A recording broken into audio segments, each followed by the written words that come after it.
Hello everyone, NN classes के YouTube platform पे आप सभी का स्वागत है। कल आप लोगों का इन्वायरमेंट सुपरवाइज़र का एग्ज़ाम हुआ था, तो उसके आंसर की देखते हैं। मेरे पास जो सेट है वो बी सेट है। जो आपका अगर क्वेश्चन पेपर की बात करें तो वो डुएबल रेंज में था, इजी टू मॉडरेट।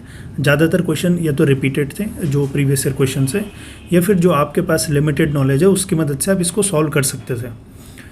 इसमें जो भी आपके सिलेबस के सारे 10 पॉइंट हैं उनमें सभी से दो तीन question easy to moderate type के दिए गए थे। तो चलिए क्वेश्चन देखते हैं विदाउट फर्दर डिले। पहला क्वेश्चन आपका कि 2001 से 2011 की अवधि के दौरान निम्नलिखित में से किस राज्य की अधिकतम जनसंख्या वृद्धि दर्ज की गई। अब आपके सिलेबस में पॉपुलेशन सेंसस एंड जो डेमोग्राफी वाला है वो चाहे इंडिया की हो चाहे उत्तराखंड की है, दोनों सिलेबस में क्लियरली मेंशन करा था। और हम लोग इस बात का एम्फोसिस करते भी थे कि आपके एग्जाम में इससे क्वेश्चन पूछा जाएगा। तो जो पहला क्वेश्चन है इसका जो आंसर है वो बिहार होगा। यहाँ पे कई लोग थोड़ा कंफ्यूज हो गए कि अधिकतम जनसंख्या वृद्धि, अधिकतम अगर जनसंख्या वृद्धि दर बोली जा रही है तो मेघालय था आंसर, लेकिन यहाँ पे बोला जा रहा है कि वृद्धि, तो जो बिहार की जनसंख्या वो लगभग 2001 से 2011 के बीच में 2 करोड़ की इसकी वृद्धि हुई थी। तो इसका जो पहला क्वेश्चन है उसका आंसर होगा बिहार। पश्चिम बंगाल में भी लगभग 1.25 करोड़ की वृद्धि हुई थी। असम में भी उतनी ज़्यादा 1 करोड़ या 80-90 लाख के आसपास वृद्धि हुई थी। मेघालय की वृद्धि दर ज़्यादा थी, मतलब जो परसेंटेज ऑफ पॉपुलेशन है 2001 के रिस्पेक्ट में 2011, लेकिन जो एक्चुअल में नंबर है वो 2011 में 1 के रिस्पेक्ट में बिहार में हुआ था। दूसरा क्वेश्चन है एशियन एथलेटिक्स चैंपियनशिप 2023 में निम्न में से किस देश ने पदक तालिका में सर्वोच्च स्थान प्राप्त किया। अब क्वेश्चन उन्होंने थोड़ा ट्रिकी दे दिया कि इंडिया ऑप्शन में दे दिया, तो कई लोगों को ये लगा कि शायद इंडिया ने ही एथलेटिक्स में अच्छा परफॉर्म किया था, लेकिन इस क्वेश्चन का जो सही आंसर होगा वो जापान होगा। भारत का इसमें तीसरा स्थान रहा था। थर्ड जो क्वेश्चन है कि विश्व प्रेस स्वतंत्रता सूचकांक 2023 में भारत निम्न में से किस क्रमांक पे है। तो जो आपके इंडेक्स वगैरह होते हैं ये क्वेश्चन थोड़ा ज़्यादा पूछे जाता है, तो जो इम्पोर्टेंट इंडेक्स है वो एग्ज़ाम में पूछे जाते हैं। तो ये अब भारत का जो प्रेस स्वतंत्रता सूचकांक में स्थान है वो 161वां स्थान है। ठीक, इसके बाद जो चौथा क्वेश्चन है वो आपका पॉलिटी से था। ईडब्ल्यूएस आर्थिक रूप से कमजोर वर्ग आरक्षण के लिए भारतीय संविधान में के निम्न में से किन अनुच्छेदों में संशोधन किया गया। अगर आपको वो नहीं पता होगा, लेकिन अगर आपको आर्टिकल भी याद है, और हम यही बात पे जोर देते हैं कि जो फंडामेंटल राइट हैं, आपके जो मौलिक अधिकार हैं, उनके जो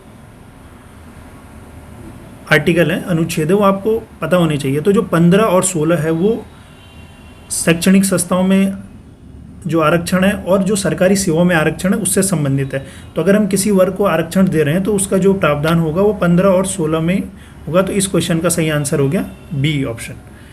पांचवा क्वेश्चन है वह जगह जहाँ पर चंद्रयान 3 चंद्रमा पर उतरा किस नाम से जाना जाता है। तो मोदी जी ने जब इस जो स्थान है इसको नाम दिया था शिव शक्ति पॉइंट। तो जब हम करंट अफेयर्स में क्या देख रहे हैं कि किस तरीके क्वेश्चन रिपीट हो रहा है। चंद्रयान 3 तो जो आपका एग्जाम जनवरी में होगा और फिर अप्रैल में लैब असिस्टेंट और जो हॉर्टिकल्चर सुपरवाइजर है उनके लिए भी एक इम्पॉर्टेंट जो टॉपिक है उससे क्वेश्चन आने की पॉसिबिलिटी रहती है। इसके बाद जो 6 क्वेश्चन है कि रामायण एवं महाभारत काल में उत्तराखंड क्षेत्र को किस नाम से जाना जाता है। अब ये क्वेश्चन थोड़ा सा ट्रिकी था क्योंकि ऑप्शन ऐसे दे दिए जो थोड़ा बहुत आप लोग परिचित हैं, और देवभूमि करके इसमें एक ऑप्शन दे दिया। लेकिन अगर हम अजय रावत की बुक में देखें तो उन्होंने क्लियरली लिखा है, अजय रावत की जो सेकंड जो संस्करण है उसकी बुक में क्लियरली लिखा है कि रामायण और महाभारत काल में उत्तराखंड को किरात भूमि कहा जाता था, क्योंकि उस समय यहाँ पे किरातों का वास था। अब देखो, देवभूमि रामायण महाभारत काल में नहीं कहा जाएगा ना, हम जो वर्तमान के लोग हैं वो जब यहाँ देवताओं का निवास है उस आधार पर देवभूमि कहेंगे, और ना ही रामायण महाभारत काल में पवित्र भूमि कहा जाएगा, क्योंकि उनकी पवित्रता से हम आज उस भूमि को पवित्र कह सकते हैं। तो कई बार एग्जाम में क्या होता है कि जैसे अगर आप थोड़ा सा क्वेश्चन को थोड़ा सा डीपली थोड़ा अंडरस्टैंडिंग करके कि देवभूमि उस समय तो नहीं कहा जाएगा, अब हम जरूर कह रहे होंगे, तो इस आधार पे कह सकते थे आपकी। तो किरात, यहाँ पे किरात, कोल, मुंड, शबर, ये जो प्रजातियाँ रहती थी उसके कारण किरात प्रजाति कहा गया, किरात भूमि कहा गया। क्वेश्चन नंबर 6 का जो आंसर है। क्वेश्चन नंबर 7 आपका अगेन हिस्ट्री से क्वेश्चन था, उत्तराखंड हिस्ट्री से। इसमें 4 ऑप्शन दिए गए थे, कौन सा अभिलेख और वो किस जनपद से प्राप्त हुआ। तो इसमें देखो 4 ऑप्शन है। तो आप ये थोड़ा सा टिपिकल क्वेश्चन था, क्योंकि आप लोग जो ज़्यादातर लोग हैं वो पहली बार जीएस पढ़ रहे हैं, तो ये थोड़ा सा टिपिकल क्वेश्चन मैं मानूंगा। तालेश्वर दान पात्र ये अल्मोड़ा से प्राप्त हुआ, ये सही है।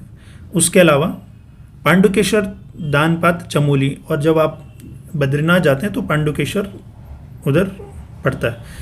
भूदेव की प्रशस्ति बागेश्वर से प्राप्त हुई, ये भी हमारा सही है। लेकिन जो कंडार दान पात्र है ये गलत ऑप्शन मैच कर रहा है, क्योंकि जो कंडार दान पात्र है ललित सूरदेव का, वो सही ऑप्शन चंपावत नहीं है।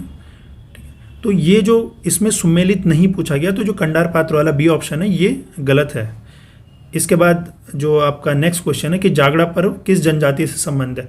जनजाति आपके सिलेबस में क्लियरली लिखा गया है और जनजाति के क्वेश्चन जरूर पूछे जाते हैं। इस बार पर्व से पूछा गया, नेक्स्ट टाइम किसी प्रथा या किस क्षेत्र में रहते हैं, क्या उनका सेक्स रेशो है, क्या पॉपुलेशन है, इस पे क्वेश्चन जरूर बनते हैं। तो जो जागड़ा पर्व है ये आपका जौनसारी जनजाति से संबंधित है। नेक्स्ट क्वेश्चन है प्रसिद्ध मोड़ मेले का संबंध किस नदी से है, और ये रिपीटेड क्वेश्चन है, जौनपुर क्षेत्र में होता है और अगलाड़ नदी है इससे। जब मसूरी से आप जौनपुर क्षेत्र की तरफ जाते हो तो अगलाड़ जो रिवर है वहाँ पे ये प्रसिद्ध मोड़ मेला कहा जाता है, और ये मछली पकड़ने से संबंधित एक मेला है इसलिए प्रसिद्ध है। क्वेश्चन नंबर 10 है कि 2011 की जनगणना के अनुसार उत्तराखंड में निम्न जनपदों में से किस में सबसे कम लिंगानुपात है, यानी लोएस्ट सेक्स रेशो किस जनपद में है। तो आपका जो वही पॉपुलेशन सेंसस डेमोग्राफी वाला उत्तराखंड जैसे नेशनल आपका ज्योग्राफी उसमें पूछा जाता है, तो यहाँ पे भी सिलेबस में भी है और जरूर पूछा जा रहा है। उत्तराखंड के भी रिसेंट एग्जाम हम देखें तो आपसे लोएस्ट सेक्स रेशियो पूछा गया, तो सबसे कम था हरिद्वार का, लेकिन उसके बाद वो ऑप्शन में नहीं है, तो उसके बाद आता है देहरादून, फिर थर्ड ऑप्शन पे था उधम सिंह नगर। तो आपका इस क्वेश्चन नंबर जो 10 उसका सही आंसर था देहरादून। इसके बाद जो उत्तराखंड के इम्पोर्टेंट सेंट्रल इंस्टीट्यूशन है, चाहे रिसर्च ट्रेनिंग एंड जो अनुसंधान केंद्र है, तो इसमें उत्तराखंड का जो एक one of the famous institution है वो है FRI फॉरेस्ट रिसर्च इंस्टीट्यूट। तो ये पूछा गया कि इसकी स्थापना देहरादून में कब हुई, तो इसकी स्थापना देहरादून में हुई 1906 ईस्वी में। क्वेश्चन नंबर 12 है निम्नलिखित किस धाम में सर्वाधिक तीर्थयात्रियों का वर्ष 2022 में दर्शन किए गए।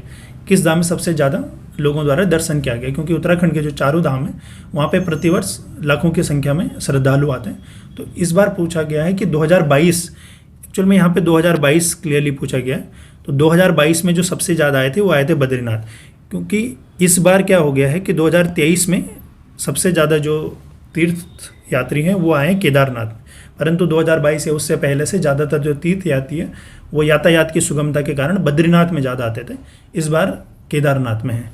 तो 2022 में बद्रीनाथ में सबसे ज़्यादा लोग आए। क्वेश्चन नंबर 13 है कि पंडित दीनदयाल उपाध्याय होम स्टे विकास योजना उत्तराखंड में प्रारंभ हुई। आप उत्तराखंड में अब जब किसी भी क्षेत्र में जा रहे हैं तो होम स्टे काफ़ी ज़्यादा पॉपुलर टर्म हो गई उत्तराखंड में। तो जो गवर्नमेंट प्रमोट कर रही है होम स्टे बनाने के लिए, वो जो योजना है पंडित दीनदयाल उपाध्याय जी के नाम से, वो कब इसको प्रारंभ करा गया, तो ये 2018 में प्रारंभ करी गई। ठीक है। नेक्स्ट क्वेश्चन है आपका रीजनिंग का, नेक्स्ट 2 क्वेश्चन रीजनिंग के, और वो भी कंपेरेटिवली इजी क्वेश्चन थे। अगर आपको मेथड नहीं भी आ रहा है, लेकिन अगर आप जो ऑप्शन दिए हैं उससे भी अगर इसको क्वेश्चन करते हैं तो आपका इजीली हो जाता है। जैसे कुछ लोगों के जिन लोगों द्वारा हमसे जो पढ़ेगा उन्होंने भी कुछ गलती के कारण ये क्वेश्चन गलत कर दिया, वो क्वेश्चन की जो लैंग्वेज है उसके आधार पर उन्होंने क्वेश्चन सॉल्व करने की कोशिश करी और वो गलत आंसर टिक कर गए। बजाय उसके वो जो 14th क्वेश्चन है इसको अगर ऑप्शन से करते तो ज़्यादा बेटर था। क्वेश्चन में कहा गया कि एक परीक्षा में एक छात्र को प्रत्येक सही जवाब देने पे 4 अंक मिलते हैं, यानी करेक्ट तो 4, गलत जवाब देने पे 1 नंबर कट जाएगा। जो आपका एग्जाम का पैटर्न कि 1/4 नेगेटिव मार्किंग है, वही क्वेश्चन था। यदि उसने सभी 60 प्रश्न हल करे, यानी नंबर ऑफ क्वेश्चन है 60 है, और 130 अंक प्राप्त करे, तो उसके द्वारा सही कितने क्वेश्चन किए गए। अब सपोजिबली अगर आपको ये नहीं पता कि इसमें मेथड क्या लगेगा, लेकिन अगर आप सिंपली एक ऑप्शन टिक करते, सपोजिबली आपने 38 ही देख लिया और 38 को आपने 38 अगर उसने सही क्वेश्चन करें, 30 × 4 152 होता है, तो जो रिमेनिंग 60 में से जो रिमेनिंग क्वेश्चन होंगे वो 22 × 1 होंगे, यानी इतने नेगेटिव क्वेश्चन हो गए, तो -22। तो यानी आपका जो आंसर है वो 130 आ गया। जनरली अगर आप पहला ऑप्शन करते तो आपका थोड़ा सा ये जो वैल्यू थी ये कम आती, 35 140 और 25 115 नंबर आते हैं। तो आपको जब कभी क्वेश्चन फंसे, आप समझ नहीं पा रहे हो, तो आप ऑप्शन की मदद जरूर लें रीजनिंग को क्वेश्चन, और आपके पास टाइम सफिशिएंट टाइम था इस वाले एग्जाम में। नेक्स्ट क्वेश्चन है कि ये एक मतलब जो मिसिंग नंबर वाला क्वेश्चन है, तो इसमें पूछा गया था कि जो हमारा जो लास्ट ट्राइंगल है उसके अंदर जो नंबर है वो मिसिंग है। तो इसमें आपको कुछ इनके मल्टीप्लिकेशन, इनका एडिशन, डिवीजन, इसके आधार पे क्वेश्चन करना होता है। तो इस वाले क्वेश्चन में क्या था, जो बाहर के 3 जो नंबर हैं उनका मल्टीप्लिकेशन अगर उनको 10 से डिवाइड करो तो इसका आंसर आ रहा था। जैसे आप देखोगे 5 × 4 × 6 डिवाइडेड बाई 10, तो जो अंदर वाला नंबर है वो 12 आ रहा। क्योंकि 5 × 4 होता है 20, 20 × 6 120, उसको अगर हम 10 से डिवाइड करें तो आ रहा है आपका 12। इसी तरीके से आप 6 × 5 को मल्टीप्लाई कर 6 × 5 = 30 और 7 से 210, 210 को अगर आप 10 से डिवाइड करोगे तो आंसर जो आएगा 21, यानी जो अंदर वाला नंबर है। तो अगर हम जो लास्ट वाला जो मिसिंग नंबर वाला जो ट्राइंगल है उसमें देखें तो 8 4 जा 32, 32 को मल्टीप्लाई 10 से करें तो 320, और उसको अगर फिर 10 से डिवाइड करें तो 32 हमारा सही आंसर है। तो कंपेरेटिवली इजी क्वेश्चन थे, बस थोड़ा सा हो सकता है इस वाले क्वेश्चन में आपको समय लगे। आप पहले मल्टीप्लाई करो, फिर पहले आप प्लस करो, फिर मल्टीप्लाई करो, तब आपके बाद आपको डिवीज़न वाला अगर याद ना है तो थोड़ा टाइम लगेगा। लेकिन जो ऊपर वाला क्वेश्चन है वो सभी के द्वारा सही करा होना चाहिए था। अब आपके सिलेबस में जो पहला ही टॉपिक उसमें कंप्यूटर और साइंस लिखा गया है, तो आप साइंस वाले जो ग्रेजुएट्स हैं या जो जिनका साइंस मीडियम है, तो आपके लिए क्वेश्चन कंपेरेटिवली ईजी मानूंगा मैं।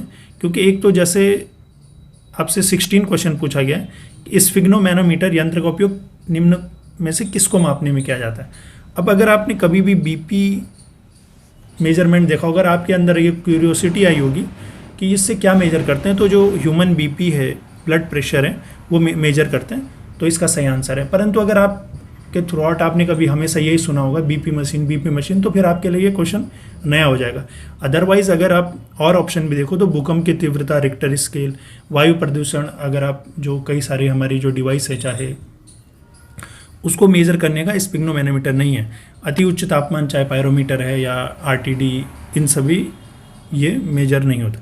तो उस आधार पे पहुंच सकते थे आप, पर ये कंपेरेटिवली इजी क्वेश्चन है क्योंकि आपके जो साइंस के सिलेबस में लिखा गया, साइंस के सिलेबस में लिखा है कि दैनिक जीवन में उनके प्रयोग, और बहुत मतलब अच्छा उस हिसाब से पेपर डिज़ाइन किया गया, क्योंकि दोनों साइंस के क्वेश्चन ऐसे हैं कि जिनका दैनिक जीवन में उपयोग होता है। अब नेक्स्ट क्वेश्चन देखिए कि निम्न में से किन तरंगों की जो भेदन क्षमता है, जो पेनिट्रेशन पावर है, सबसे अधिक है।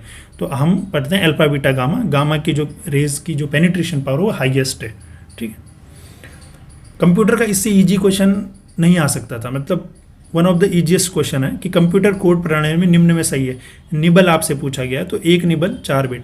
कंप्यूटर के क्वेश्चन जो प्रीवियस ईयर है प्लस जो आपको लिमिटेड मटेरियल अगर जो दिया है उससे आपके मैक्सिमम क्वेश्चन हो जाएंगे। और अगर टफेस्ट आना होगा तो फिर वो उसके लिए फिर आपको 6 महीने कंप्यूटर पढ़ना पड़ेगा। तो जनरली क्या होता है, हम प्रीवियस ईयर क्वेश्चन अटेम्प्ट करते हैं, उसके ऑप्शन जो आ रखे हैं उससे हम अगर एक बार अपना जो बेसिक अंडरस्टैंडिंग बना ले तो हमारे कंप्यूटर के क्वेश्चन सॉल्व हो जाता है। इंडियन हिस्ट्री से 3 क्वेश्चन थे आपके,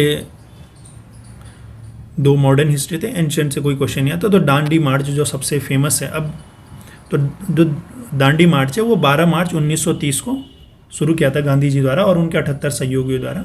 और ये क्वेश्चन काफ़ी ज़्यादा मतलब प्रचलन में रहता है। और ये कभी पूछा जाता है कि किस आंदोलन के द्वारा, तो जो सविनय अवज्ञा आंदोलन है उसके द्वारा ये किया गया। जो क्वेश्चन नंबर 20 है, रुद्रमा देवी एक स्त्री शासक किस वंश से संबंधित है।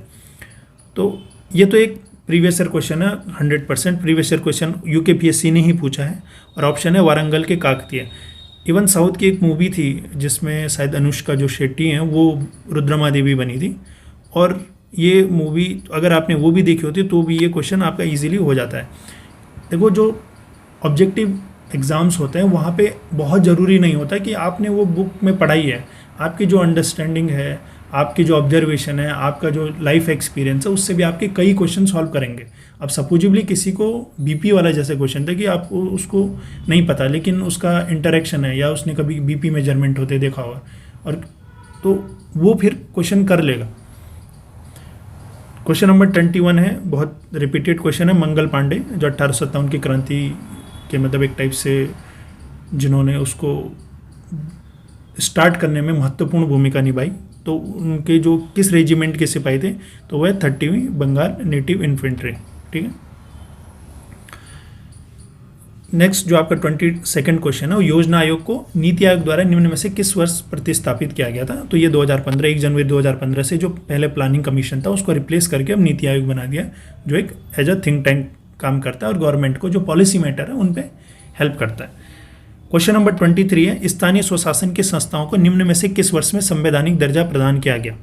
अब इस क्वेश्चन के देखो ये रिपीटेड क्वेश्चन है, कुछ जगह पे 92, कुछ जगह पे 93 दिया गया आंसर। अगर हम इसका 73वें संविधान संशोधन देखें तो वो 92 का है, लेकिन उसको जो प्रेसिडेंट की असेंट है वो 93 में मिली। ठीक है, 93 में मिली। 92 का 73वां और 74वां संविधान संशोधन है, प्रेसिडेंट को असेंट मिली 93 में। तो अब ये आयोग के ऊपर है कि वो 92 और 93 में कौन सा सही आंसर देता है। अगर मतलब बिल्कुल हम जो भारत के संविधान के हिसाब से चलें और जो सुप्रीम कोर्ट की गाइडलाइंस है कि कौन सा एक्ट कब माना जाता है, तो उस हिसाब से 93 एक सही आंसर है। लेकिन जैसे प्रीवियस ईयर क्वेश्चंस में देखा गया है कि 92 भी इसका सही आंसर दिया गया, यूपी पीसीएस में क्वेश्चन आया गया तो वहाँ पे 92 भी दिया गया। तो इस क्वेश्चन का ऑफिशियल आंसर के आने तक का वेट करते हैं, अदरवाइज 93 मतलब सही आंसर है और 92 भी प्रीवियस ईयर क्वेश्चन के हिसाब से सही आंसर है। हाँ, प्रेसिडेंट ने जो असेंट दी थी वो 93 में दी थी और इम्प्लीमेंट भी 93 से हुआ था। तो देखते हैं इसका क्वेश्चन का क्या सही आंसर है। जो क्वेश्चन नंबर 4 है, निम्न में से कौन बजट को तैयार करने और उसको संसद में प्रस्तुत करने के लिए उत्तरदायी है? तो देखो अगर ये है तो वित्त विभाग होगा, लेकिन वित्त विभाग के अंदर कई सारे मल्टीपल जो वित्त मंत्रालय है, वित्त मंत्रालय के अंदर कई सारे जो मल्टीपल जो डिपार्टमेंट होंगे, वो ये आपका बजट का क्वेश्चन था, पॉलिटी से लिया गया, इकोनॉमी का क्वेश्चन ना समझे आप। तो जो आर्थिक मामलों के विभाग हैं, डिपार्टमेंट ऑफ इकोनॉमिक अफेयर्स, वो बजट बनाने का कार्य करते हैं और बजट प्रस्तुत करने के लिए पूरी जो भूमिका है वो आर्थिक मामलों का विभाग, डिपार्टमेंट ऑफ इकोनॉमिक अफेयर्स, वो देखता है। लास्ट क्वेश्चन आपको ये इंडियन ज्योग्राफी से, प्रायद्वीपीय भारत की सबसे लंबी नदी कौन सी है? तो प्रायद्वीपीय भारत की जो सबसे लंबी नदी है वो है गोदावरी। ठीक है, तो इस तरीके से आपके जो 25 क्वेश्चन है वो हो गए। आई होप आप में से ज़्यादातर लोगों के सही आंसर होंगे। दूसरा ये है कि जो आपका सिलेबस था उस हिसाब से इससे बेटर पेपर नहीं बन सकता था, क्योंकि अगर आयोग चाहता तो थोड़ा टफ पेपर और लॉप साइडेड पेपर क्रिएट कर सकता था, परंतु आयोग ने हर एक टॉपिक से जो भी आपके 10 टॉपिक लिखे हैं सिलेबस में उससे क्वेश्चन पूछे गए और आने वाले एग्जाम के लिए आपके लिए एक गाइडिंग लाइट है कि आप किस तरीके से इसको प्रिपेयर करेंगे। वहाँ पे 100 क्वेश्चन है तो आपके जो नंबर ऑफ क्वेश्चन और बढ़ेंगे, लेकिन मैं अभी भी आपको कहूँगा कि प्रीवियस ईयर क्वेश्चन जो लिमिटेड नोट्स या जो बुक आप पढ़ रहे हो, लूसेंट एक्सेट्रा, और जो दो उससे आपका बाय एंड लार्ज लगभग जो पेपर है वो सॉल्व हो जाएगा। और रीजनिंग के लिए आप प्रैक्टिस ज़रूर करिए। ठीक है, थैंक यू सो मच।